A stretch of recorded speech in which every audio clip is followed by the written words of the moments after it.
अस्सलाम वालेकुम बच्चों, भली का 9th क्लास की फिजिक्स के चैप्टर नंबर 3 में आज हम पढ़ेंगे Newton second law of motion. कौन सा टॉपिक पढ़ेंगे? Newton second law of motion. Easy topic, easy.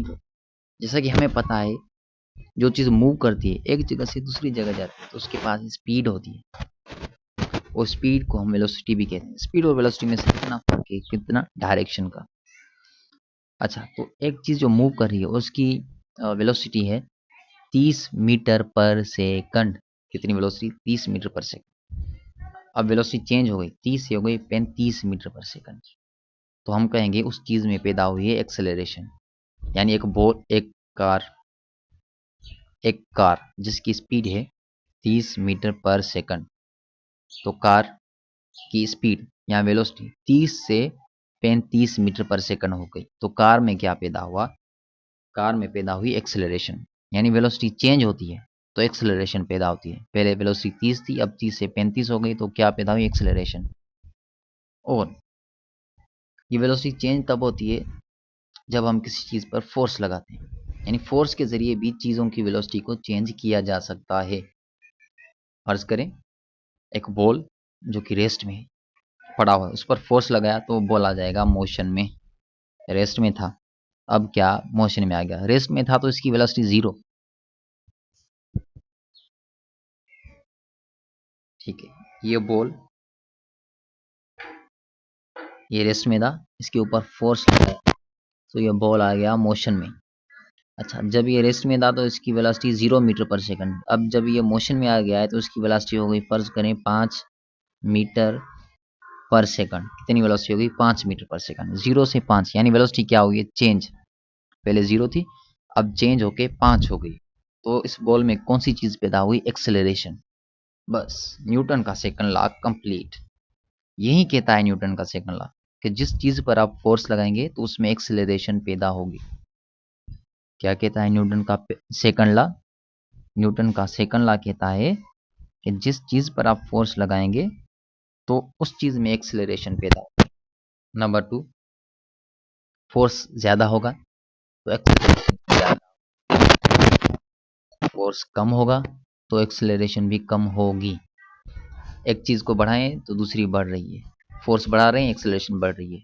Force घटा रहे हैं, एक्सेलरेशन घट हो रही है, कम हो रही है। तो ये होता है direct relation.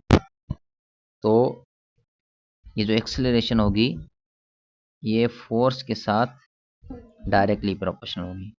Acceleration directly proportional होगी फोर्स के साथ।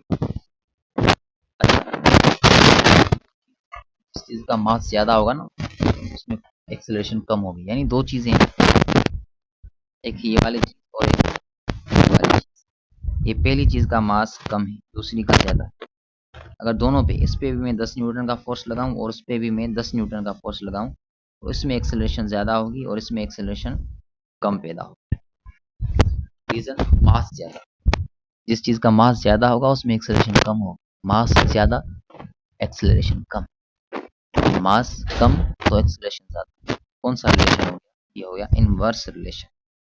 ठीक है, तो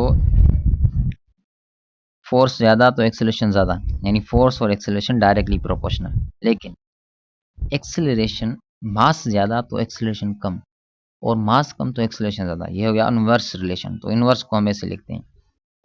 ठीक है, इनवर्स को हम कैसे लिखेंगे कि जो एक्सेलरेशन है वो इनवर्सली प्रोपोर्शनल है मास के साथ,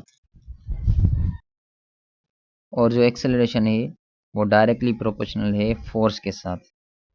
अब इन दोनों इक्वेशंस को मिला के, इन दोनों चीज़ों को मिलाकर हमें हमें मिल जाएगी एक इक्वेशन।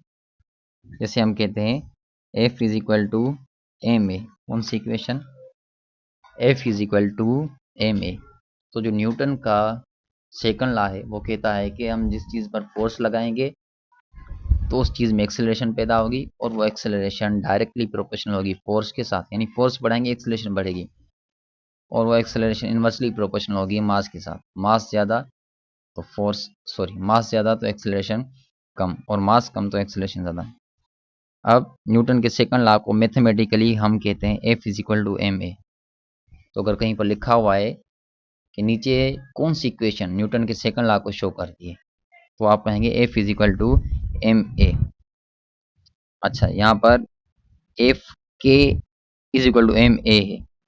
के जो है वो एक है, के है कांस्टेंट, और कांस्टेंट की वैल्यू कितनी है, एक।